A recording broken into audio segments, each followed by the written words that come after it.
코로나19 극복과 한반도 평화 협력을 위한 평화철도 특별대담 9번째를 시작하도록 하겠습니다.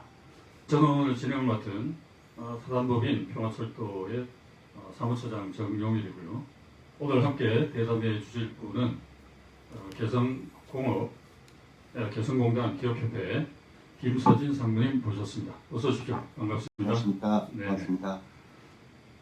다들 코로나 조금 진정되긴 했습니다만 지난 2달여 동안 여러 가지로 모든 면에 걸쳐서 어려움도 겪고 또 감동적인 사례도 우리들이 많이 목격을 했습니다만 좀 이따가 우리 대담에서도 여쭙겠습니다. 개인적으로는 지난 코로나 어떻게 지내셨습니까? 답답하게 한숨만 쉬고 잘했습니다. 그러셨을 것 같지는 않은데 암중노색도 아무래도 이제 사적인 모임이나 단체 행사 같은 게 대부분 연기되거나 취소되거나 아니면 또 온라인으로 대체되는, 특히 지난 2월 달이 이제 각 단체들 총회 시즌이었죠. 제가 알기로는 거의 정상적으로 진행된 게 없는 걸로 알고 있고. 우리도 총회를 서면으로 했고요. 서면으로. 예. 아슬아슬하게 우리가 문 닫힌 4년째가 2월 10일이었거든요. 그렇죠. 예. 광화문에서 행사를 했었어요. 네네. 다행히 그때까지는 할 수가 있어가지고 예. 물론 다 마스크 쓰고 했습니다만 네. 그 이후로 이제 확산이 됐죠. 네. 그래서 원래 이제 여쭤보려고 했던 것도 이 코로나 시국에 기업협회 또 활동이 거의 어렵지 않았겠나. 제가 본 것도 2월 10일 광화문 행사하고 그다음에 마스크하고 장갑 끼고 있던 그 개성공업지구지원재단 행사, 그건 또 실내 행사였기 때문에 그랬죠.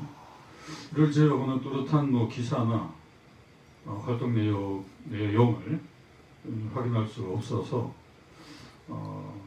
한번 여쭤봤던 겁니다.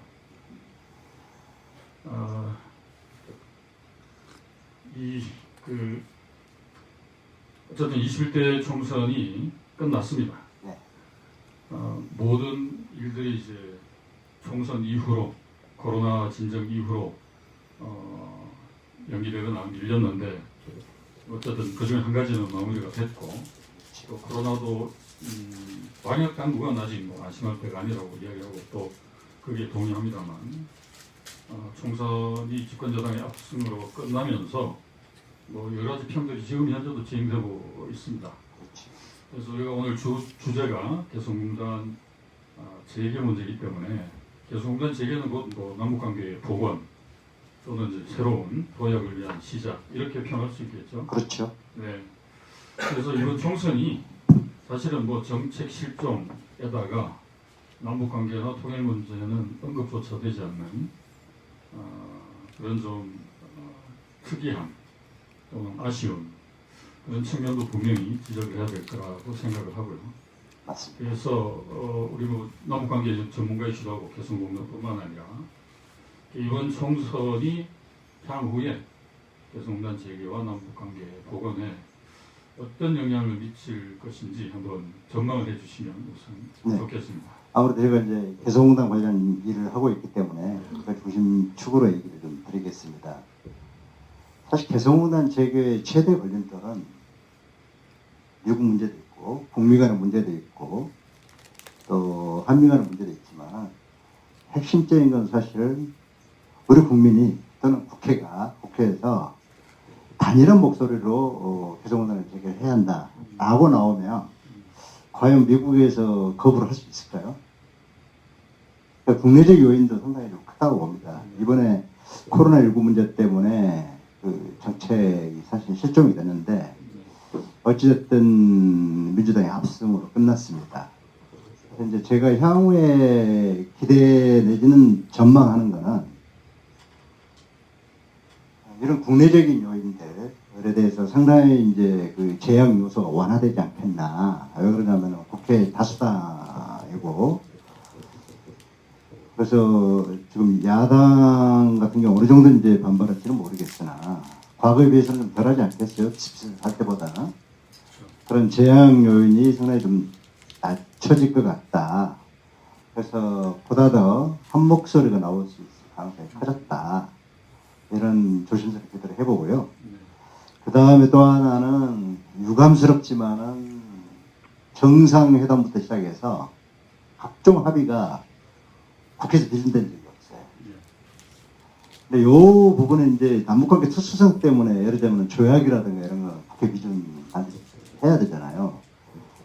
근데 이게 비준을 해야 될지 전혀 모르겠습니다만 법 제도적으로 보다 남북관계가 제도화 되려면 국회 비준 필요성이 굉장히 크거든요. 이제 그런 부분에 대해서 좀 더 국회가 역할을 해주셨으면 하는 그런 또 가능성이 높아졌다 이렇게 볼 수 있겠습니다. 첫 번째로 말씀하신 외부적인 요인보다 내부적인 요인, 우리 당정청 국민들이 한 목소리를 내는 것, 그다음에 그렇죠. 이 단합된 의지를 보이는 것이 가장 중요하다.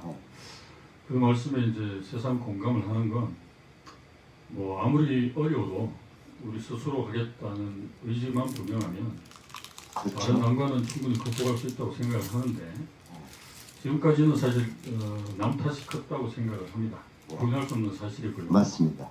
또 우리 내부의 어떤 다른 목소리도 뭐랄까 인위적인 이 균형을 맞추기 위한 그래서 뭐 비중을 따지지 않고 다루었다고 생각을 하는데 물론 저는 뭐 선거가 끝난 다음에도 이 특정 야당 같은 경우는 끊임없이 발목 잡기를 하겠지만 네. 많은 분들이 이제 선거 때 그런 평가를 하시죠. 이제는 뭐 누구 때문에 못한다는 핑계거리는 할 수 없죠. 할 수 없게 됐다. 예, 예. 다만 이제 그 의지와 돌파하고자 하는 이 강렬한 뭐랄까 국민적 힘의 결집이랄까 이게 이제 향후의 과제가 될 테고 그런 면에서 이제 우리 스스로 어떻게 힘을 합쳐 나갈 것인가 이런 측면에서 코로나가 준 교훈도 적지 않다고 생각합니다. 그렇죠. 코로나 문제는 조금 이따가 얘기를 하고 남쪽은 지금 이제 통계만 보면 상당히 예. 한 자릿수로 확진자가 낮아지고 있고 또 뭐 유례가 없을 정도로 이 사망자 수도 사실 이 확진자 수에 비해서 많지 않은. 근데 이제 그런 면에서 이제 뭐 다음 주부터 시작될 이 연휴에 황금 연휴에 많은 분들이 그동안에 사슬을 풀고 관광지로 달려나간다라고 리스크가 좀 있죠.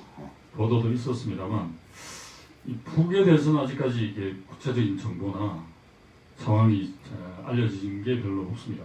물론 북에 이제 공식적인 발표가 있지만 많은 언론들이 못 믿겠다 뭐 이런 식으로 평론을 하던데 혹시 지금 현재 북쪽의 이 코로나 현황과 발생 현황과 그다음에 대처 방법에 대해서 아시는 게 있으면 좀 소개해 주시죠.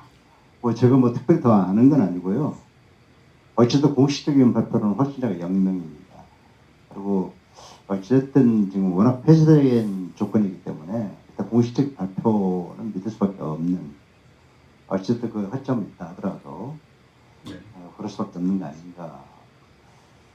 제가 이제 그렇게 생각하는 이유 중에 하나는 물론 북중 관계가 굉장히 긴밀하고 뭐 여러 가지 북경에서의 밀무역도 상행하고 그렇겠지만은 굉장히 초기에 1월 22일 날 국경을 봉쇄했어요. 그렇죠. 굉장히 초기에 봉쇄 전략을. 제가 봤던 거는 잘한 전략인 것 같습니다. 왜냐하면 방역 능력 자체가 워낙 떨어져 있고 국민들의 또 영양 상태가 좋지 않기 때문에 봉쇄 외에는 달리 방법이 없었을 거예요. 네. 그리고 그 연장선상에서 1월 30일 날 해상 공동연락사무소 인원도 남측 인원도 철수를 했고요. 그런데 이제 이게 예방 차원인지 또 실제로 일이 벌어져서 그런지 모르겠지만은 격리 조치를 한 사람이 10,000명이 넘습니다. 네. 그리고 아주 초강력 격리 조치를 하는 게 최장 40일 동안 했어요. 네, 그렇죠. 이런 걸 했다는 거 어쨌든 그건 감염 의심자가 있었다라고 하는 거거든요. 네. 그리고 또 하나는 각급 학교 개학을 연기했습니다. 뭔가 위험한 신호를 발견했기 때문에 연기 조치를 하지 않겠어요. 네. 그런 점들로 봐서는 공식적 발표는 영명인데 어쨌든 진단 키트가 어느 정도 있는지는 모르겠습니다만은 또는 방역 역량이 어느 정도 있는지 모르겠습니다만은 심지어는 대중교통을 이용할 때 마스크 착용을 하지 않으면 대중교통을 이용 못하겠어요. 네. 그런 걸로 봐서는 아무튼 의심 증상으로 생각될 수 있는 사람들이 꽤 있었던 것 같다. 사실 발표로는 격리자가 10,000명 이상이라고 그러니까 10,000명 정도로 보니까 또 학교 연기라든가 오늘 보도를 보면 지금까지 격리 해제한 사람만 25,139명 있네요. 네. 그리고 그만큼 격리했다는 얘기죠. 그렇죠. 그만큼 감염 의심자가 많았다는 얘기죠. 이게 이제 기사가 오늘 경향에서 나온 기사인데 WHO 국제보건기구 내는 주간 보고를 기준으로 한 걸 보면 총 740명을 대상으로 진단을 했고 이 가운데 확진자는 없다. 그 다음에 외국인 포함해서 25,139명을 격리해서 해제했다. 이렇게 이야기를 했고요. 지금 현재 17일 현재 212명, 212명을 이제 격리하고 있다. 이게 이제 뭐 국제보건기구가 이제 현재 단둥에 그 의료 지원품, 검사 장비 등등을 이제 보관해 놓고 이거 이제 수송하는 문제를 가지고 협의 중에 있다고 하는데 뭐 근거 없는 이야기는 아니라는 생각이 듭니다. 보건기구 입장에서 하더라도. 그렇죠. 물자 지원을 많이 받으려면 숫자가 많으면 많을수록 많이 받을 수 있지 않겠어요? 근데 어쨌든 보건당국이 공식적으로 WHO에 보고하는 거기 때문에 네. 일단 뭐 그걸 그대로 받아들일 수밖에 없죠.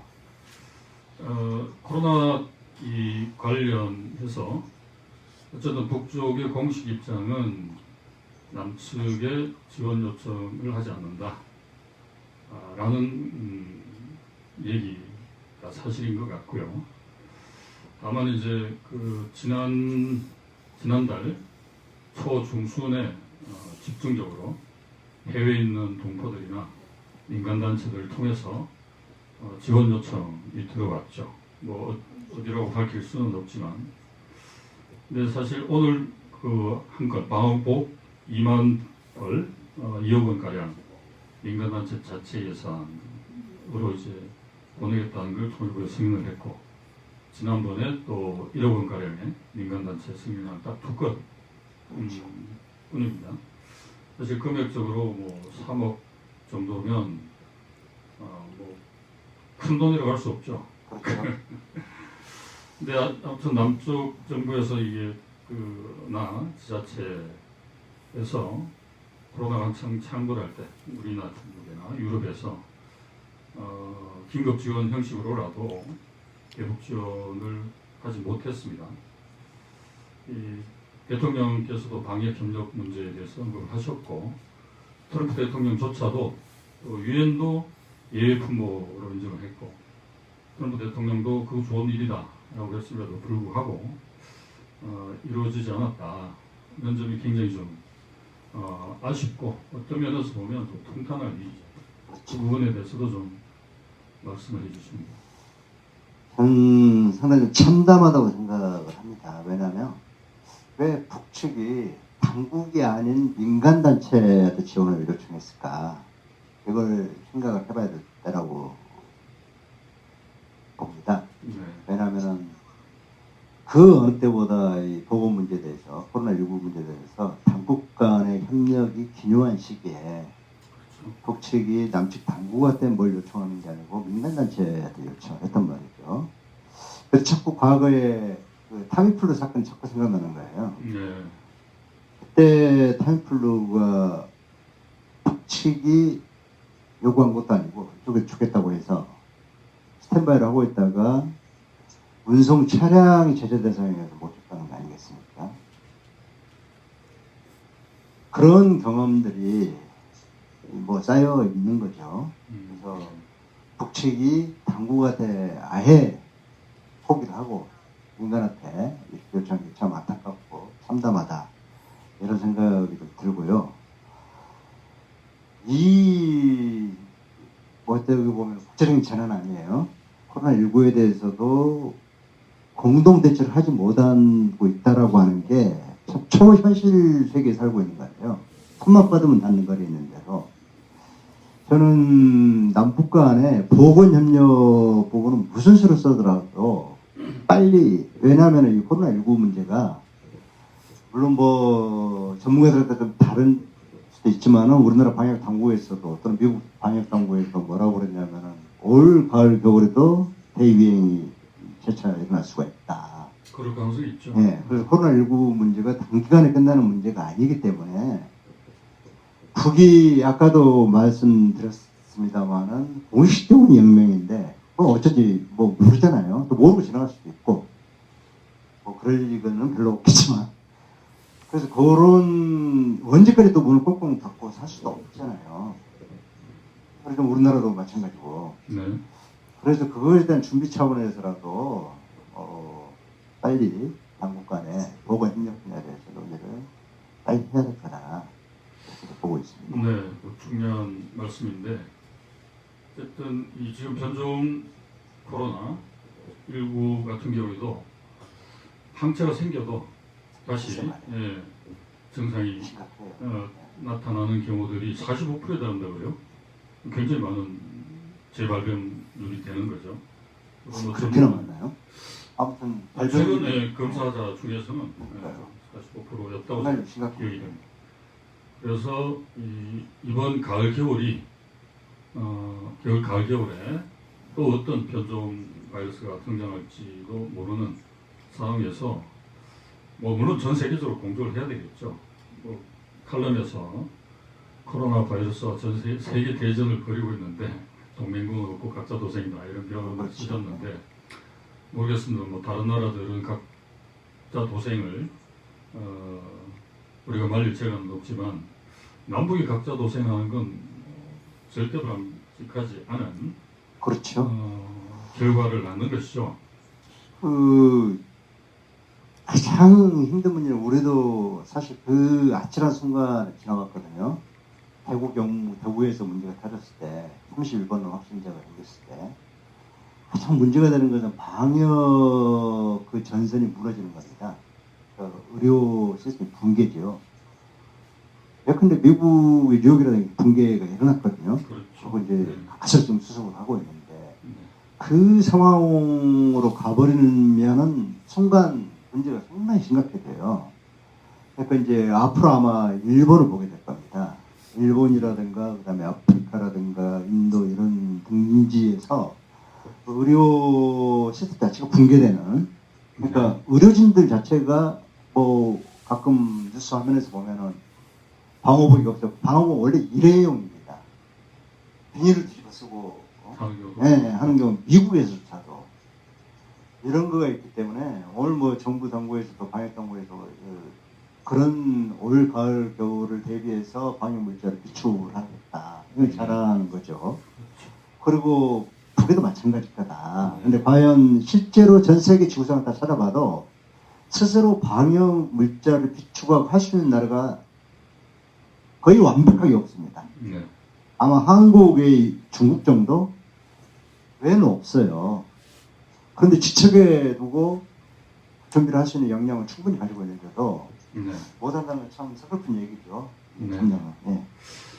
우리가 이제 코로나 얘기를 나누는 이유는 어떤 뭐 질병 관리나 방역, 그러니까 병리학적 차원에서 다루자는 게 아니라 이게 개성공단 재개 문제와 남북관계의 보건 문제에 아주 중요한 계기였다고 생각합니다. 어떻게 보면 비극이지만 그걸 기회로 활용할 수 있는 요소였다고 생각을 합니다만 그렇지 못했다는 점에서 만약 우리가 이제 남북 방역 협력 사업을 본격화시켜서 필요한 물자를 우리가 공급도 하고 또 향후 공동 대처 방안을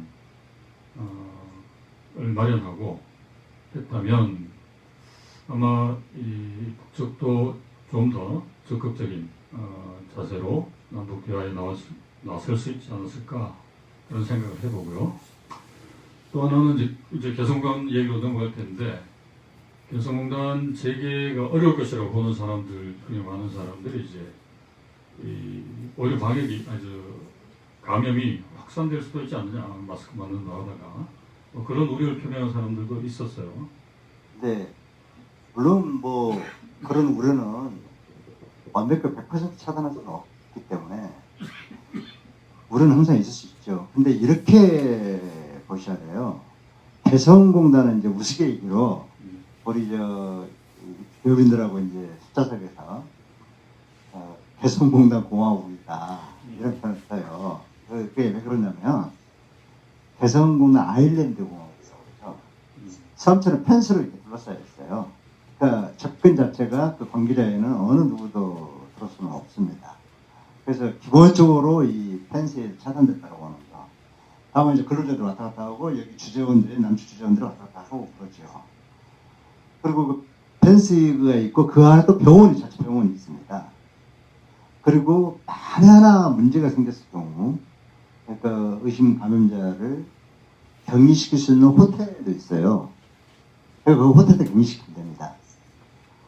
그러니까 이제 거기까지가 2차 방어막을 칠 수가 있고 그러니까 자체적으로 뭐 선전키트 구비하고 또 그 출입구에 발을 체크를 다 하고 그다음에 개성공단에서 만들어서 마스크 다 착용하게 하고 하면은 어느 정도 커버는 됐더라고 봐요. 그리고 북측이 정말 동의를 한다면 예를 들면 개성까지를 차단할 수가 있죠. 개성까지 이제 차단하고 북측으로부터 차단하고 그러면 개성 시민들을 먹여 살리는 문제가 생기잖아요. 그러니까 이 중에 만약 차단을 한다면 뭐 북측 주권에 관한 문제이기 때문에 뭐 차단한다 말하는데 가정을 해보는 겁니다. 그러면은 실제로 우리가 개성공단의 노동자들이 한 5만 4천 명 정도 돼요. 네. 그러면 4인 가족 잡고 거의 개성 시민을 다 포괄하고 있습니다.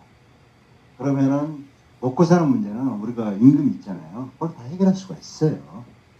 그래서 이제 자체적으로 수급이 가능하다. 이런 이제 어떤 판단들을 하고 네. 얘기를 했던 겁니다.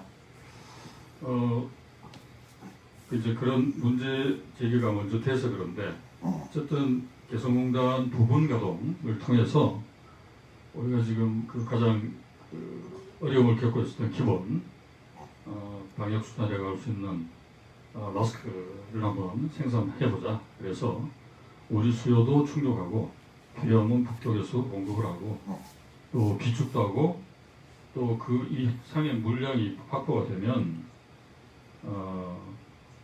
그것을 절실한 다른 나라에 보낼 수도 있지 않느냐. 그렇죠. 그래서 그 타당성에 대해서 이제 통일부는 뭐 천만장 생산 꿈 같은 얘기다 그런 식으로 뭐랄까 부정한 경우도 있고 민간 차원에서도 이제 좀 전에 얘기했던 방역 확산 문제, 이제 감염 확산 문제에 대한 우려를 표명한 분들도 있었고 또 하나가 5만 명이라고 하지만 5만 4천 명이라고 하지만 이게 몇 년 동안 폐쇄되어 있으면서 그 사람들이 뭐 속된 말로 5분 대기조처럼 기다리고만 있었겠느냐 인력 수급에 문제가 생길 수도 있다 기타 등등 나머지 기술적인 문제는 뭐 여러 차례 알려져서 마스크를 만드는 그 문제 자체는 또 재료는 걱정할 게 없다 그런 걸 글로도 쓰셨는데 개성공단 부분 가동 이 가능하고 필요한 이유에 대해서 한번 우리 저 시청자들한테 조금 소개를 할 필요가 있을 것 같고 정확하게 알려드릴 필요가 있을 것 같고 이 문제는 전면 재가동이라는 원래 목표를 달성하기 전에는 끊임없이 다른 조건, 다른 방식으로 제기될 것이기 때문에 이번 기회에 한번 제대로 짚어보고 못을 받고 넘어가자는 취지에서 예. 이 얘기가 나온 거는 이제 팬데믹 전에 캠페인이 나왔어요. 그러니까 곧 캠페인 이제 팬데믹으로 들어간다라고 이게 이제 3월 초에 얘기거든요. 그때 이제 우리는 한참 신천지 되고 한판되고 그럴 때죠. 그랬죠. 그리고 마스크 문제가 국내적으로 상당히 심각해진 상황이었어요. 그러니까 오브제 하기 전이죠. 그래서 지금 그때 당시에는 어쨌든 국내적으로도 마스크가 상당히 문제였고, 근데 아시다시피 그 KF94류의 마스크를 공급을 하려면은 시설 자체가 3, 4개월 걸립니다. 설치 자체가. 네. 근데 지금 하루를 다투고 있는 상황이었잖아요. 그래서 KF94로는 커버를 못 한다고 봤어요. 그래서 이제 나오나니 면 마스크. 정확하게 표현하면 필터 교체용 면 마스크. 네. 사실 이제 그걸 해야 환경 문제도 풀어지거든요. 그렇죠. 1인당 2개를 갖추고 있습니다. 그 다음에 원단 문제가 심각합니다. 부직포 원단인데 KF94에 들어가는 부직포 양에 비해서 면 마스크 필터 교체용은 굉장히 조금 들어가거든요. 그것만 집어넣으면 돼요. 그래서 이제 계속 두 개를 가지고 있다가 계속 빨았으면 되니까 그런 이제 아이디어 차원에서 시작된 거죠. 그렇다면은 실제로 국내에서 그 봉제 업종의 제조 기반 다 무너졌어요. 다 해외로 갔고 그때 해외로 갈 기업들이 개성공단을 선택해서 들어간 겁니다. 그러니까 개성공단이 이 봉제에서 거기는 기본적으로 몇백 명에서 1,000명, 2,000명 단위로 이렇게 제조가 있기 때문에 만들면 이제 금방 만들죠. 그래서 아까 인력 문제를 말씀하셨는데 아시다시피 작년에 12월로 그 유엔 제재에 의해서 해외 파견 근로자들이 다 들어오게 돼 있어요. 그 전에 이제 개성 근로자 인력이 상당히 기능공들이거든요. 근데 이제 그 인력이 들어왔을 거라고 보고 있고요. 또 안 나간 또 기능공도 있고, 그래서 인력 문제는 전혀 문제가 될 게 하나도 없다. 그래서 저는 그걸 가지고 생산량이 어쩐이라고 하는 건 넌센스다. 그리고 기업인들한테 기업인들 소집해서 한번 물어보면 될 문제를 가지고 왜 그러냐면 우리는 2013년도에 잠정 중단돼 본 경험이 있잖아요. 그렇죠. 그때 복구해 본 경험이 있잖아요. 물론 기간은 훨씬 깁니다. 지금 길긴 하지만은 그나마 기계 중에 쓸만한 것들은 사실 재봉들은 좀 오래까지 묵혀둬도 쓸 수가 있어요. 다른 것은 못합니다. 충분히 그런 가능성을 놓고 봤고, 그다음에 가장 필요한 건 그때 아까 제가 이제 팬데믹 직전이었다고 그러는데 미국이라든가 당장 유럽도 마찬가지고 문제가 심각해질 거라고 본 거예요. 그리고 이 마스크 KF94 정도의 마스크를 공급하는 불가능한 미션이기 때문에 이거를 개성공단에서 만들면은 숙련공이 하루 8시간에 재봉틀로 이중 면 마스크를 만들면 하루에 300장에 400장을 만들 수가 있어요.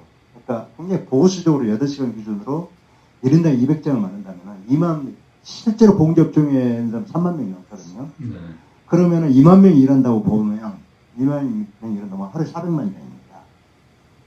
근데 이 생산 과정이 굉장히 동기부여가 강하기 때문에 아마 국제근로에 목숨 걸고 만들 겁니다. 이게 인류애적 문제라고 생각하면 더 할 거예요. 그래서 밤 10시까지 일할 겁니다. 그래서 하루에 500만 장, 600만 장, 1000만 장 맞는 거 정말 일도 아닌 것 같은데 이게 자꾸 일이라고 하니 그래서 면이야 원단 들어가면 되는 거고 그다음 필터를 여기서 잘라서 이쪽으로 공급하는 거니까 그래서 만드는 게 아니고 그래서 그런 생산량이라든가 생산 방식에 저도 이상했던 게 생산량은 12걸 게 아닌 게 전혀 아니에요. 이거는 800만 장 밖에 생산 못하면 어떻습니까? 그렇죠. 하루 한 장이 아쉬운데 그거는 계속 쓸 수가 있잖아요. 그러니까 1000만 장이라는 숫자에 연연해서 네.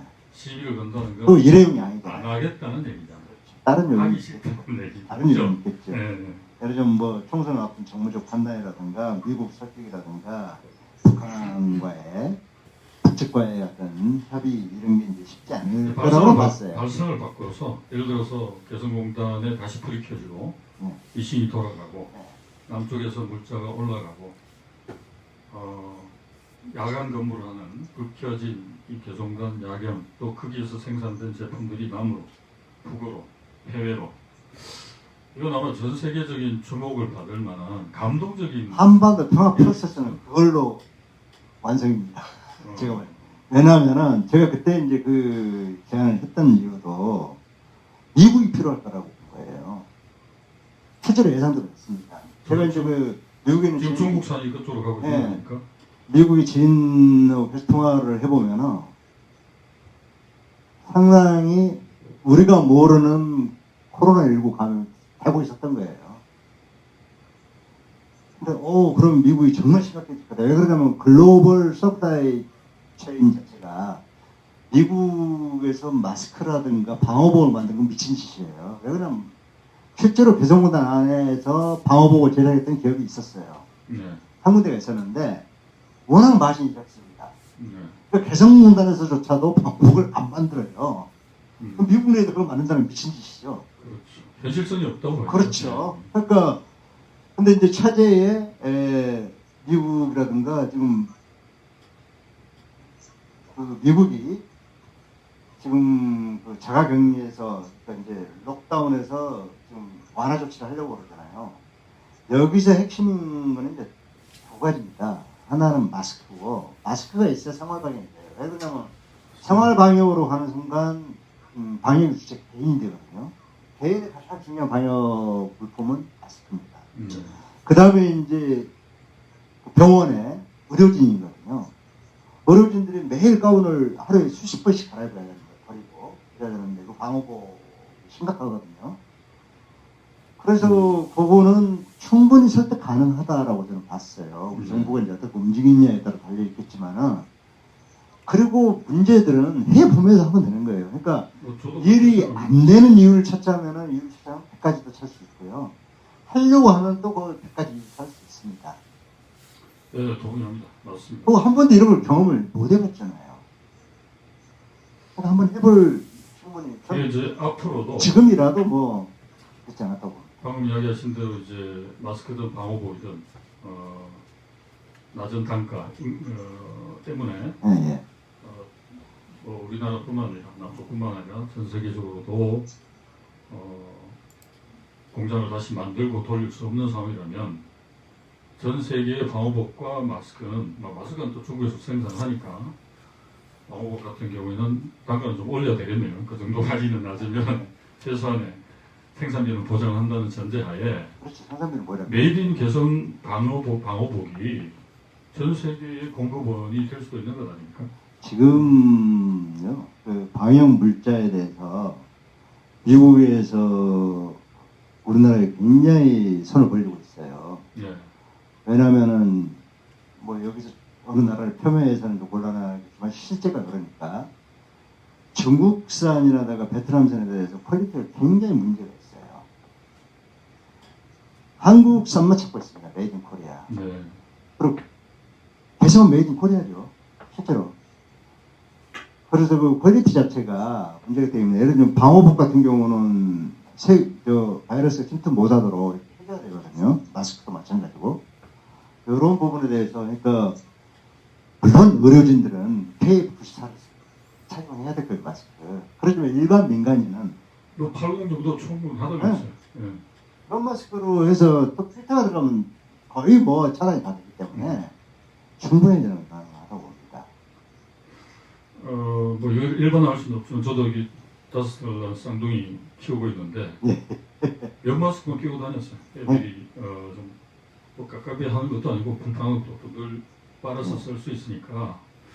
아무튼 그런 면에서는 앞으로도 방호복이나 마스크 수요는 수그러들 것 같지는 않습니다. 네. 이건 뭐 신종 바이러스의 그 재발 우려도 있지만 이번에 그 사람들이 그 코로나 때문에 손 씻기, 마스크 착용이 일반화되다 보니까 감기 환자가 거의 없어졌대요. 예, 그래서 맞아요. 독감 환자도 다 없어지고 그 메르스 때도 그렇답니다. 예, 메르스 때도 비슷한데 아무튼 그건 부수적인 효과이긴 한데 아무튼 건강에는 뭐 도움이 되는 거죠.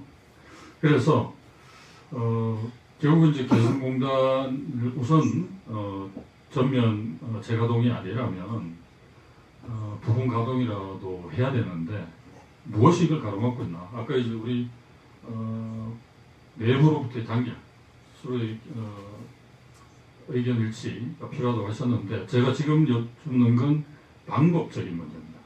아니면 제도적인 문제거나 아니면 외부적인 문제거나 이게 뭔지, 뭐가 지금 우리 앞에 가로놓여 있는지와 그러니까 단결된 힘으로 그걸 어떻게 한번 극복해 볼 것인가 이런 고민을 좀 같이 해봤으면 좋겠네요.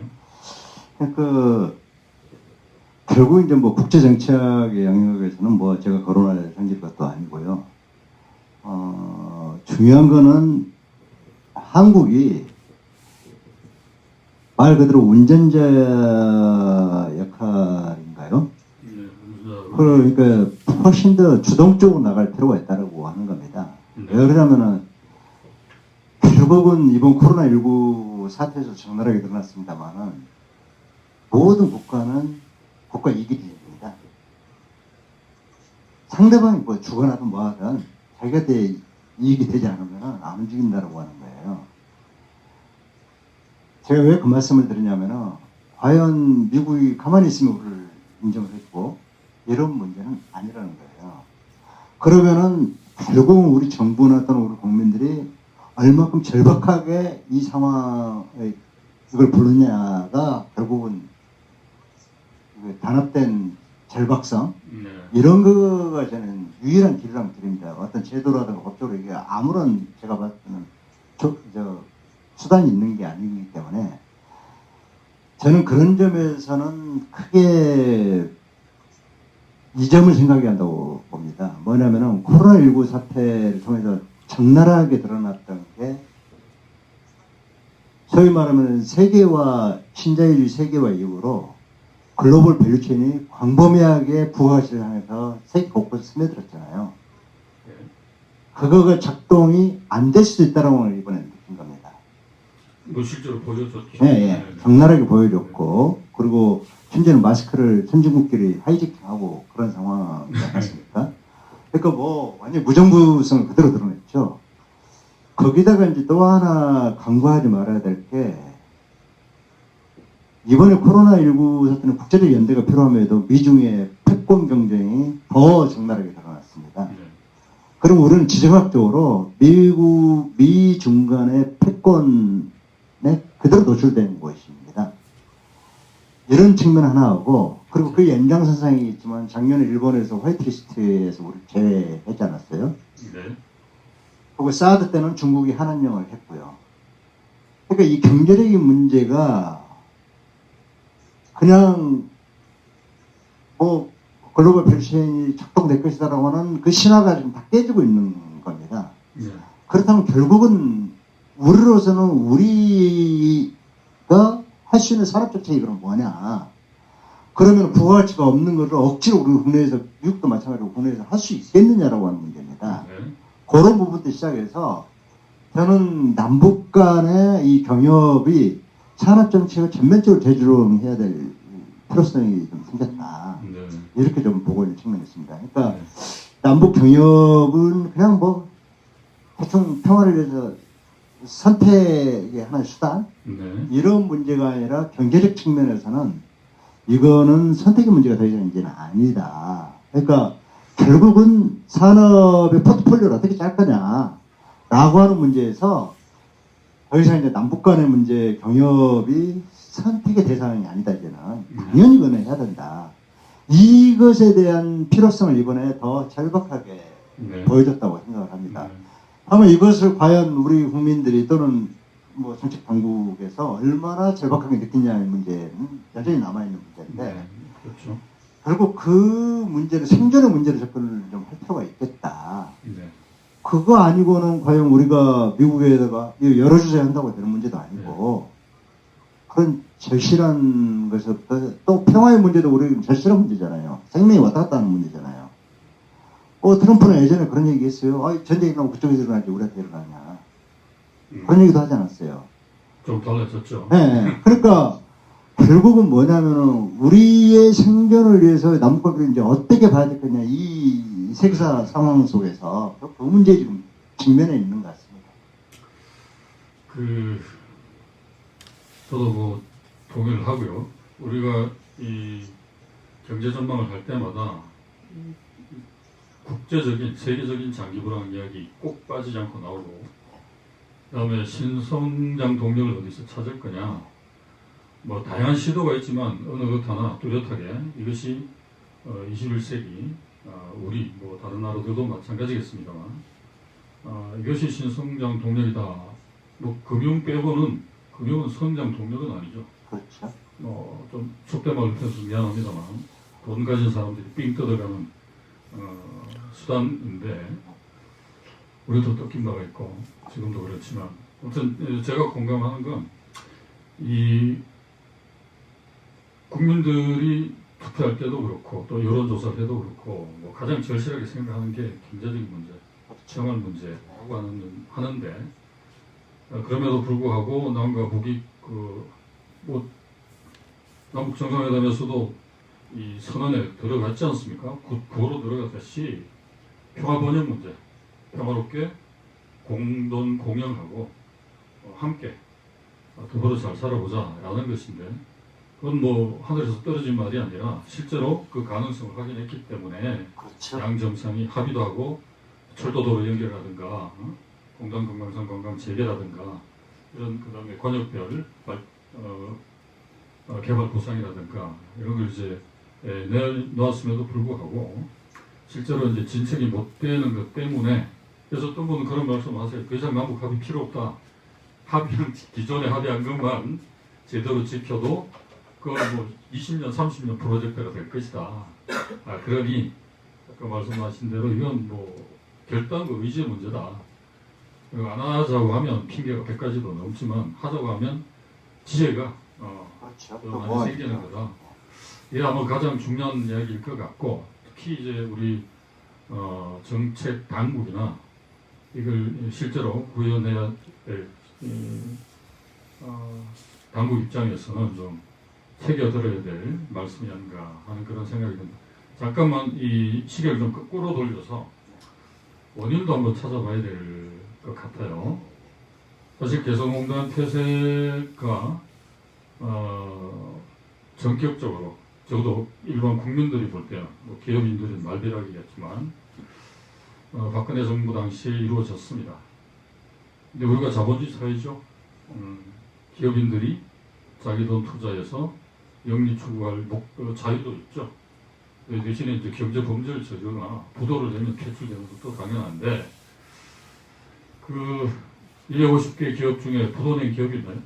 아니면 뭐 지금 사기업을 발행해서 범죄를 저지른 집 원래 개성공단의 입주 기업은 등록 기준은 125개입니다. 125개. 예. 그리고 폐쇄될 때 그때 가동 중이었던 기업은 123개예요. 그 중에서 10% 정도가 사실상 폐업에 가까운 휴업이고요. 그 다음에 9개 기업이 법정관리에 들어갔고, 그 다음에 사실은 공식적으로 부도는 안 났지만 사실상 은행 대출은 못 갚고 있는 이런 기업들이 또 다수 있습니다. 제가 이제 질문 드린 건 좀 질문을 못 드린 것 같은데 개별 기업이 자신의 잘못으로 부도가 나거나 폐업을 하는 경우는 누구도 탓하지 않죠. 이건 완전히 경제적. 그런데 정상적으로 영업을 하고 있고 공장 가동이 이루어지고 있고 또 확장까지 꿈꾸는 기업들이 어떤 자기 잘못도 없이 경영상의 이유도 없이 공단 자체를 통째로 폐쇄한다는 건 제가 그런 이야기를 들은 사례가 없는 것 같은데 아마 미국에서 이런 일이 있었다면 심각했을 겁니다. 탄핵까지 당하지 않습니까? 뭐 결국 탄핵은 당했지. 국가라는 게 결국 국가 국민의 생명과 재산을 지켜주는 게 제일 목표로 하잖아요. 그래서 왜 폐쇄했을까 당시에? 이유는 저는 명료하다고 봅니다. 공식적으로 그때 발표한 거는 국가의 안위와 국민 신변 안전에 관한 문제입니다.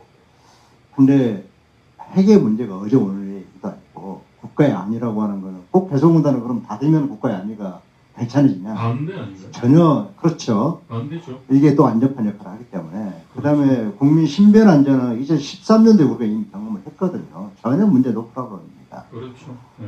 아니 국민들이 그 인지를 나라도 아니죠. 그것도 집단으로 이건 있을 수 없는 일이고요. 저는 이제 어쨌든 핑계인 것 같아요. 핑계고 두 가지 저는 이유가 있었다고 봅니다. 하나는 그때가 2월 10일이잖아요. 2016년 20대 총선을 2개월 정도 앞두고 있었던 상황입니다. 혹시 기억나시는지 모르겠지만은 그 총선 직전에는 중국에 있는 북한 식당 여종업원들 다수 예, 그쪽에 예, 탈북을 일단, 했죠. 저 기획 탈북이라고 그러죠. 그래서 뭔가 기시감이 있지 않나요? 그러니까 문을 닫은 것도 총선이 아니었더라면 그런 정말 이렇게 정말 무식한 수를 썼을까 이런 게 이제 하나가 있고요. 총선이라고 하는. 그다음에 또 하나는 의도적으로 국제사회의 대북 제재를 유도하기 위해서 선도적으로 개성론을 폐쇄했던 것 같아요. 그리고 그 부분에서는 아마 미국하고 뭐중에 뭐 내부 논의가 있었을지는 모르겠습니다. 그건 확인은 할 수 없는 사항이기 때문에. 근데 아무튼 그 뒤에 한참 뒤에 2017년도부터 이제 본격적으로 제재가 발효이 됐잖아요. 그거는 중국을 아마 끌어들이기 위한 제재. 그래서 개성공단을 닫은 게 아닌가. 저는 그렇게 추측하고 있습니다. 두 가지로 요약할 수 있는데 하나는 좀 비유가 적절한지 모르겠습니다만 총선을 앞둔 이 박근혜식 북풍 사건 기획 북풍이다. 두 번째는 이제 당시에도 그런 얘기들이 많았었죠. 금강산도 그렇고 개성공단도 그렇고 이 북쪽으로 들어간 벌크 캐시가 대량 현금이 핵무기 개발에 종잣돈이 됐다. 뭐 그런 명분으로 막 굉장한 압박이 가해졌을 거라고 생각을 하고. 그건 나중에 나온 얘기예요. 네. 통일부 장관이 그래서 완전히 우리를 핵 개발 지원한 기업으로 그냥 정말 웃기는 얘기인데요. 그건 정말 웃기는 얘기예요. 왜 그러냐면은 말이 안 되는 거죠. 그렇게 나온 소스가 언제 어떤 사람이냐면 탈북자분 한 분이 개성공단 만들기 훨씬 전에 90년대 탈북한 분이 얘기를 했다는 거예요. 네, 저도 뭐 기억납니다. 그분이 북에 올라가서 핵개발장으로 쓰였다. 아무튼 그 말도 안 되는 논리를 명분 삼아서 세계적으로도 유례가 없는 또 우리나라 헌법과도 정면으로 배치되는 전격적인 공단 폐쇄라는 게 이루어졌고, 사실 객관적인 여건만 놓고 보면 공단이 폐쇄될 당시보다 오히려 이제 장애 요인들은 더 늘었다고 봐야 되는 거죠. 그 위에 또 이 대북 제재라는 이 명분이 더 씌워져 있기 때문에 공단 재개에 대해서 적어도 주무부처조차도 안 되는 쪽으로 자꾸 이렇게 상황을 만들어 나가는 그런 여건이 이제 가장 안타깝다고 생각하고, 그래서 우리 국민들이 한 뜻으로 뭉치기 위해서라도 제가 볼 때는 이 정책 당국, 정부 당국의 이 발상의 전환이 반드시 전제가 돼야 된다. 민간과 관이 마치 대립하고 싸운 것처럼 보인다면 뭐 견해일치라는 건 요원해지는 일이 그렇죠. 공단 문제에 대해서 뭐 더 이야기할 게 있지만 이 또 다른 문제 하나, 이건 역시 이제 남북 관계의 돌파구를 열기 위한 뭐랄까 고육지책이라고 봐야 되는데, 지난 한 해는 뭐 다들 아시다시피 남북 관계가 거의 최악의 뭐 천당에서 지옥으로 떨어진, 나라로 떨어진 형국이다 이렇게 표현하시는 분들도 있던데, 아무튼 그걸 넘어서기 위해서 문재인 대통령께서 신년사 또 신년 기자회견에서 아까 말씀했던 방역협력 문제뿐만 아니라 이 관광 재개 문제에 대해서도 말씀하셨어요. 그리고 이제 시간이 좀 지나서 통일부가 이걸 이제 개별 관광 허용 가능 이런 이제 표현을 가지고 기자회견도 하고 백브리핑도 하고 했는데, 이 실제로 통일부에서 발표한 자료를 엄밀하게 분석하고 뭐 이걸 가지고 국회에서 토론회도 했습니다만, 곳곳에 그러니까 일단 이전에 방북 승인 허가를 했던 기준에 입각해서 곳곳에 이제 뭐랄까 지뢰를 숨겨놓고 장벽들 많죠. 네. 여기 그 관광 명분은 허용인데 실제로는 불가능하게 만든 요소들이 많다는 말이죠. 집중적으로 거기에 대해서 비판이 나왔습니다만 크게 보면 두 가지 이렇게 대결되는 것 같아요. 당장은 어려울 것이다. 이렇게 전망하시는 분들은 역시 공을 오히려 그 남북 관계의 신뢰가 정부 당국간 신뢰가 쌓이지 않은 조건에서 북쪽의 승인이나 초청장을 받아오면 허가해주겠다. 지금 현재 남북 관계에서는 거의 불가능한 그렇죠. 일인데 이건 공을 오히려 북측에 넘기는 것 아니냐. 뭐 이런 그 비판적인 시각을 가지신 분도 있고요. 이 모든 상황을 다 감안하더라도 만약 이게 뭐 1점 돌파가 가능하다면 어떤 식으로든 이 노력을 하고 그걸 성사 가능하도록 만들어야 되지 않겠느냐. 물론 이게 코로나 문제 때문에 한 달 이상 쭉 밀리긴 했습니다만 이 코로나 사태가 진정된다는 걸 전제로 했을 때 흔히 이야기하는 계절 관광이라는 표현은 좀 동의할 수 없기 때문에 그냥 풍력 관광이라고 하겠습니다. 이것도 원칙상으로는 개성공단 재개와 금강산 관광 재개가 기본이죠. 원상 회복부터 하고 그 다음에 평양 내륙 관광이라든지 뭐 원산 갈마지구라든지 또는 백두산 지구라든지 뭐 이런 것으로 이제 확대해 나가는 거기에는 이제 단체 관광도 있고 사실 뭐 개별 관광, 단체 관광은 구분이 뭐 되는 건가요? 저는 뭐 잘 모르겠습니다만 에도 불구하고 그게 원칙에도 불구하고 우리가 남북관계의 어떤 그 돌파구를 연다는 차원에서 이게 이제 일맥상통합니다. 개성공단 부분 가동하고도 이게 되면 저게 안 될 이유가 없다는 거죠. 어느 게 우선이 될지는 모르겠지만 에 대해서는 이제 그 대북 전문가로서 남북관계 전문가로서 어떻게 생각하시는지. 정도는 3대 경협사업이라고 보통 그러잖아요. 개성공단 사업, 금강산 관광 사업, 철도도로 연결 사업. 이거 복원으로 시작돼야고요. 4.27 판문점 선언은 명확하게 그걸 얘기를 하고 있습니다. 그렇죠. 못을 박았죠. 그러니까 뭐 벽어동 심은 것도 심심해서 심은 게 아니고 봉황을 보자고 했던 거 아니에요. 그래서 굳이 이 개성공단 안에다가 개성에다가 연락사무소를 만든 이유도 있었고 그 다음에 이산가족 상봉을 꼭 하자. 금강산에서. 그리고 철도도로 조사 사업을 하자. 정확하게 3대 경협 사업입니다. 이것에 대한 복원으로부터 저는 시작돼야 한다고 봅니다. 근데 아무튼 그거가 잘 안 되면 뭐라도 하긴 해야죠. 그걸 뭐라도 해야 됩니다. 정부도 아까 사회자님께도 얘기하신 것처럼 고육지책일 수도 있고 뭐라도 하긴 해야 되는데 정도는 3대 경협사업에 대한 복원으로부터 시작되는 겁니다. 그리고 사실은 거기에 모두 실마리가 있어요. 저는 이제 우리 국민들이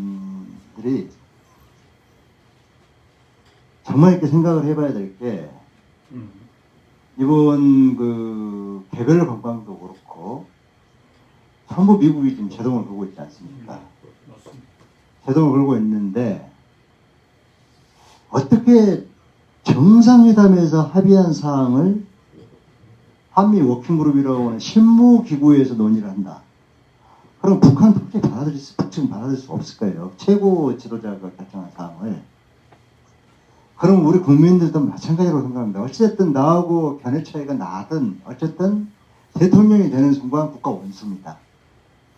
대통령이 합의하고 결정한 사항에 대해서 이거를 실무 차원에서 기구에 대해서 다시 스크린을 한다? 거기서 검토한다? 처벌이 없는 일이죠. 이건 정말 우리는 자존심도 없는 맞습니다. 나하고 견해가 다른 대통령이라 하더라도 일단 대통령이 합의한 사항에 대해서 이거를 한미 워킹그룹이라고 하는 데서 그거를 한다. 저는 정말 속된 말 배울 게 없냐. 있을 수 없는 일들이 벌어지고 있는 겁니다. 그런 부분에 대해서 우리 그렇죠. 국민들이 별로 이렇게 그냥 지나가는 것처럼 느끼는 것 자체에서는 굉장히 의아해요. 그래도 우리 그 대한민국이라는 국가 시민입니다. 그거는 굉장히 중요한 지적이셨는데요. 이 문 대통령의 신년사 발언이 나오고 난 다음에 헬스 대사가 그랬죠. 정말 주제넘는 발언이죠. 그래서 뭐 송영길 의원 같은 경우는 뭐 당신 친미 총독이냐라는 이야기가 나왔는데 저는 그걸 돌출 발언이나 뭐 미국에 대한 그런 게 도발이 아닙니다. 아니라 주권 국가의 국민이고 또 그걸 대표하는 국회의원이라면 일반 국민들 생각조차도 그럴진데 그렇게 일갈하고 또 한미 워킹그룹이라는 이런 기형적인 꼬리가 몸통을 흔드는 이런 말도 안 되는 이 조직도 아니죠. 일개 임시적인 기구에 불과한데 휘둘린다는 것 자체가 대한민국이 스스로 위상을 추락시키는 절악 정도가 아니라 추락시키는 아주 잘못된 선택이고 결정이었다. 그 생각을 합니다. 그리고 더 우려스러운 건 앞으로 남북 간이 어떤 일을 하려고 하더라도 또 문재인 정부가 이번에 총선에 뭐 압도적 다수를 얻었습니다만 민족 문제나 대외 관계에서 독자적인 목소리를 내려고 할 때 뭐 사사건건 발목을 잡지 않겠는가 지금 현재 상태라면. 근데 제가 그 시간도 있지만 세세적으로 묻지는 않겠습니다만 아까 말씀하신 대로 이것 역시 우리가 문제의식을 공유하고 근데 이 문제의식을 제대로 알려주는 매체나 전문가나 정치인들도 극히 드물다는 것. 이것부터 시작해야 되는 것 아닌가 그런 생각이 듭니다. 우리가 워낙 뭐 주변 강대구에 선방을 살다 보니까 그런 의식이 소위 말하는 줏대가 없어져 버린지도 모르겠습니다만은 예를 들면 북에서는 한미 워킹그룹이 가동되는 계속 이렇게 가동되고 있는 상황에서는 원래 한미 워킹그룹은요 비핵화라든가 이런 걸 협의를 하기 위해서 이렇게 된 거거든요. 물론 남북 협력에 대해서 협의를 하고 있는데 이건 완전히 감독 감시 이렇게 되는 거 아니에요. 규제기관이 되는 거 아니에요.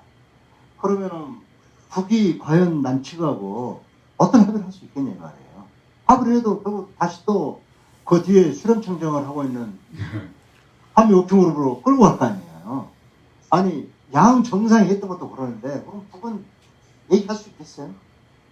저는 이 부분에 대해서 우리 정부가 조금 힘들더라도 한미 워킹그룹에 보다 좀 단호한 입장을 같이 한다고 생각합니다. 네. 그러니까 한미 워킹그룹을 비핵화 관련으로 의제를 제안을 하든지 아니 어떻게 국장이나 또는 차관복급이 대통령의 의제들을 아무리 미국에 비해서 남북이 약소국이라 하더라도 대통령들의 아니 양 정상의 합의를 이렇게 가지고 실무적인 검토를 한다? 그것도 하냐 마느냐부터 말이 되는 얘기입니다. 저는 이 부분을 정리하지 않고는 쉽지 않을 거라고 봅니다. 이게 뭐 벌써 30년 이상 지난 일입니다만 이 6월 항쟁으로 직선제 대통령 선거가 있을 때 당시 이제 미국 국무부 동아태 담당 차관 보죠. 한국을 뭐 뻔질나게 드나들면서 다양한 뭐 공작 수준의 활동을 했죠. 그것이 뭐 양기임의 번열과 공보도 노태우 후보의 당선으로 귀결됐다. 이게 지금 현재까지 공식적인 평가인데 이게 지금 30년 이상이 흘렀는데도 막 뒤에 숨어서 한국 정부 대통령이 결정하고 합의한 사안에 대해서 사사건건 발목을 잡는다는 건 우리 국민들 자존심, 국가의 위상을 생각해 볼 때도 또 30년 이상이 흐른 그때 당시도 부당했는데 이런 현상이 되풀이되고 있다는 건 우리 스스로도 한번 면밀히 주시하고 각성해야 될 문제라고 생각합니다. 배우 각성해야 하지 않으면 이런 관행 바꾸는 건 시간이 흐른다고 고쳐질 것 같지는 않다. 이게 제가 이제 32년 전 이야기를 말씀드린 이유고요. 네. 우리 정부도 그렇고 국민들도 한미 동맹이 현재 존재하니까 할 말은 한 동맹 관계가 되죠. 무조건 원래 그게 동맹의 뜻 아닙니까? 그렇죠. 근데 뭐 이거는 거의 상호관계다 보니까 예를 들면 뭐 방위비 협상 오늘 뭐 주제는 아닙니다만은 방위비도 그렇죠. 예를 들면 우리가 1조 원을 책정을 했다. 그러면 비용이 1조 원 이상 들어가면은 주한비용 그만큼 빼라. 이렇게 딱 한도로 설정하고 나가야 협상 매년 끌어다니면서 우리 피 같은 세금을 지금 50달러 계속 주장하는 거 아니겠습니까? 이거는 딱 한도를 설정하고 1조 이상이 들어가겠다, 10억 달러 이상이 들어간다, 그러면은 그만큼 빼라. 이런 정도 줏대 있게 나가야 방위비 협상을 끌려가지 않고, 저는 남북관계도 마찬가지라고 봅니다. 그 이제 그런 그 구호가 생각이 나는데 방위비 50조 뭐 이런 이야기 나왔을 때 못 준다 나가라. 그러니까 뭐 그것까지는 뭐 우리나라 또 국민들 정서가 있으니까 그리고 그렇더라도 지금 기본소득 예산 문제 때문에 그러니까요. 미통당 같은 경우에는 50만 원 얘기했다가 지금은 완전히 말을 바꿔서 하는 형편인데, 아무튼 그럴 예산이 있으면 국민들한테 또는 저소득층 또는 이 소상공인들 이 경기를 살리는데 투자한다면 그 좋은 소리를 듣지 않겠는가. 이 그렇죠. 자체가 어쨌든 뭐 세부적인 이야기를 떠나서라도 국가 정책 아젠다를 어떤 목적과 방향으로 설정하고 밀고 나가느냐, 여기 달린 건데 결국 이건 철학의 문제가 되는 거죠. 그렇죠. 그래도 무릎 꿇더라도 기부를 하더라도 예전에는 그게 그래도 통했다고 생각을 해요. 먹고 사는 게 중요하지. 그렇죠. 근데 지금은 무릎 꿇고 오히려 삥 뜯기는. 아마 속된 말로 우리가 줏대를 이렇게 분명하게 하지 않으면 남북관계 독자리 독학으로 만들기 쉽지 겁니다. 자, 그래서 이제 시간이 좀 다 돼가기 때문에 못한 얘기는 다음 기회에 좀 다시 하는 걸로 좀 약속을 드리고요. 아무튼 이 실질적이고 직접적인 1차적인 이해 당사자들이 현재 이제 그렇죠. 개성공단 기업들인데 네. 이후에 어떤 계획을 갖고 계신지 좀 소개를 부탁드리겠습니다. 뭐 특별한 계획이라는 건 없고요. 아까도 서두에 말씀드린 것처럼 그 국민 공감대를 확보하기 위한 노력을 계속 할 거고요. 네. 작년에 우리가 미국을 갔어요. 네. 왜냐면은 벌써 2007년, 8년 그 뒤부터는 미국의 국무부라든가 또는 국회, 미국 의원들도 개성공단이 어디 붙었는지도 몰라요. 그래서 직접 당사자인 우리가 가서 설명을 하고 이해를 높이는 게 가장 급선무 같다. 그래서 작년에 좀 뭐 성과도 있었고요. 그 다음에 이제 요런 노력을 사실 금년에도 한반도 평화를 위해서 필요한 건지 네. 뭐 비핵화가 되고 나야 평화 오는 게 아니고 평화를 위해서 비핵화가 있는 거지. 근데 개성공단은 평화공단이었다. 네. 그래서 이게 앞뒤를 분명히 해야겠다, 선호를. 이런 게 있고요. 그 다음 가장 중요한 건 기업들이 생존해야 나중에 열리 들어갈 거 아니겠습니까? 그렇죠. 지금 상당히 힘들어요. 네. 특히 이제 국내 경기도까지 이렇게 코로나19 때문에 안 좋아지고 그래가지고 상당히 좀 고전을 하고 있습니다. 특히 그 베트남으로 한 30여 개 이상 기업들이 갔거든요. 문 닫고 나서. 근데 이제 지금쯤 이제 한참 손익분기점을 지나서 뭔가 해야 될 때 코로나가 딱 또 터진 거예요. 그래서 정말 이게 뭐가 막아 씌워도 참 씌웠다. 한참 돈을 벌 수 있을 찰나에 여기는 2013년도에 잠정 중단이 되고 나서 복구를 하는데 거의 1년이 걸렸거든요. 그 경영정상 왔는데. 그리고 이제 15년부터 본격적으로 돈을 벌기 시작했어요. 그런데 딱 문 닫은 거 아닙니까?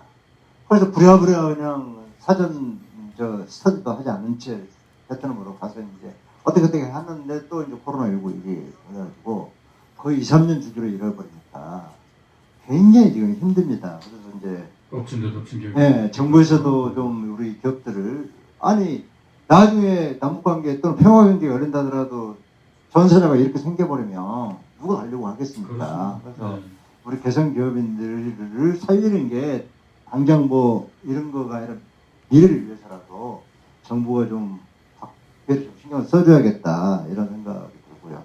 예. 기업진 대독증 이게 결국은 이제 어려운 기업에 대한 지원과 뭐 여러 가지 방법이 있겠죠. 그건 뭐 제가 드릴 말씀은 아니지만 마음이 아파지는 게 한때는 금강산이든 개성이든 물론 기업들이 돈을 벌기 위해서 들어간 공간이지만 제가 이제 개성공단 금강산 이 취재를 여러 번 다니면서 인터뷰를 해보면 그런 말씀들을 공통적으로 합니다. 처음에는 돈 벌러 갔다가 맞아요. 일을 하다 보니 평화지죠. 내가 마치 이제 남북관계의 교량자나 그럼 남북관계에 있는 가교처럼 지금 굉장히 그 자부심. 예. 그거는 뭐 저는 전혀 그런 생각 안 했고요. 그렇죠. 중국으로 갈까 하다가 계속 어떻게 한 거고요. 그리고 그 공단 내부에 뭐 기업 이름은 말씀드리기 어렵습니다만 민족실 표제도 여러 번 나갔고 이 장관이죠. 수백 대 미신이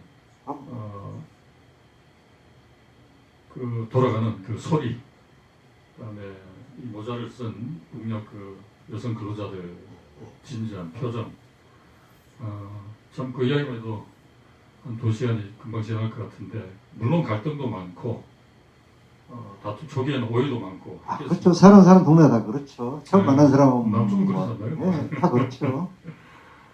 그런데 이게 점점 이 신뢰가 생기고 나중에는 뭐 가정사까지 네. 뭐 부부간의 일까지 농담처럼 이렇게 상담도 하고 스스럼없이 이야기하게 된 사람들이었기 때문에 폐쇄되기 직전까지만 하더라도 사실 아까 무슨 행복이 개발하는 스폰서처럼 됐다고 하셨는데 반대로 남과 북의 평화를 지켜주는 뭐랄까 중간지대 완충지대 역할을 했을 뿐만 아니라 이 평화의 가능성을 실제로 보여준 현장 교사였다고 해야 될까요? 교본이었다는 점에서 개성공단은 그냥 남쪽에 한계 기업들이 들어가서 공장 돌리고 자기 돈 벌어가고 또는 북쪽에 돈 보내줘도 오해받는 이런 편견만큼은 이번 기회에 싹 걷어내야 된다고 생각합니다. 그래야지만 왜 개성공단을 다시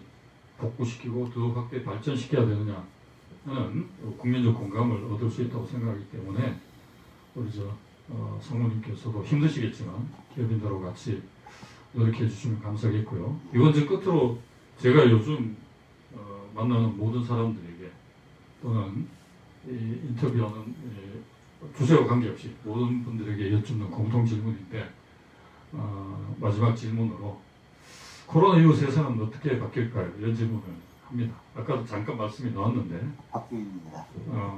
우리 그 상무님 의견을 듣고 마무리하도록 하죠. 우선은 첫 번째로 뭐 남북관계 주장은 상관없습니다만 소위 공공재 내지는 공공성에 대한 가치 이거를 새삼 사람들이 느껴보는 그런 상황을 한번 온 것 같고요. 그 다음에 절박하게 또는 절실하게 필요한 거는 아까 보호무역주의 또는 자국 중심 강화될 겁니다. 그만큼 더 국제사회는 무정부성을 갖고 오고요. 상대적인 겁니다. 그리고 이 중간에 패권 경쟁은 점점 더 노골화될 거다. 그러면은 북과 남이 그 패권 경쟁에 또는 자국 중심주의에 빨려 들어가기 시작하면은 원심력이 더 작동할 거다. 그래서 굉장히 빨리 우리가 남북 공조라고 하는 구심력을 빨리 발휘를 해야 된다. 왜 그러냐면은 미중 패권 그 지정학 구도로 양쪽이 갈라져 버리는 걸 잘 생각해 보십시오. 1950년 한국전쟁 때문에 냉전이 발생해요. 냉전 체제가 부러진 겁니다. 만들어진 겁니다. 그러면 지금도 그런 양상, 항상 지금 새로운 신냉전이라는 말도 나오잖아요. 그래서 저는 남북공조가 그 어느 때보다도 국제정치적으로 또 필요하고, 그 다음에 물론 제가 뭐 저북과 가치는 북에서만 만들자 이런 문제는 아니고요.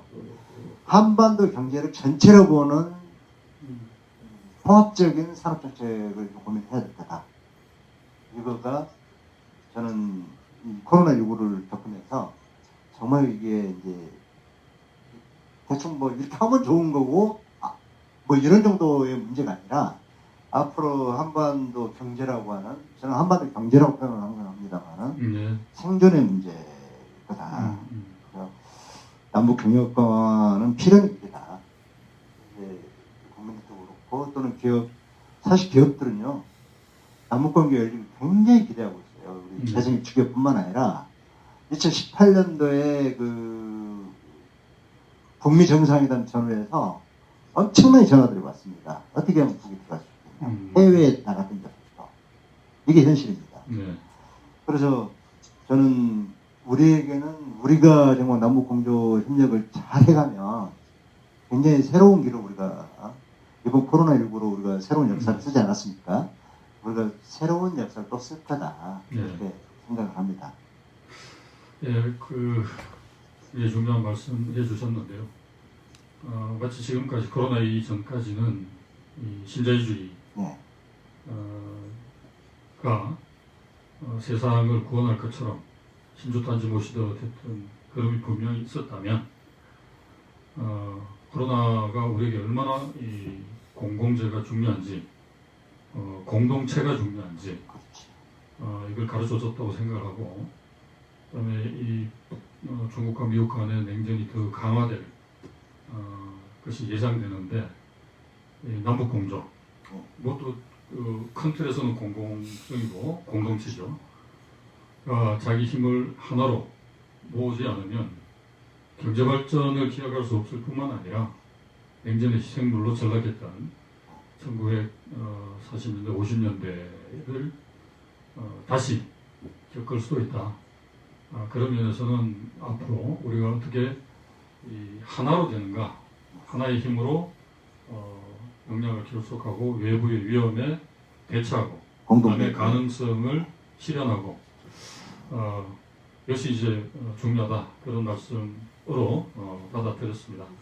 또 오늘 1시간 넘게 개성공단 문제, 코로나 문제, 그다음에 풍력 관광 문제 등 남북관계 개선과 개성공단 재개에 관한 다양한 경험과 해안을 말씀해 주신 우리 김선진 장군께 다시 한번 감사를 드리고요. 이 시간에 시청해 주신 청취자 여러분께 수고하셨다는 말씀 드립니다.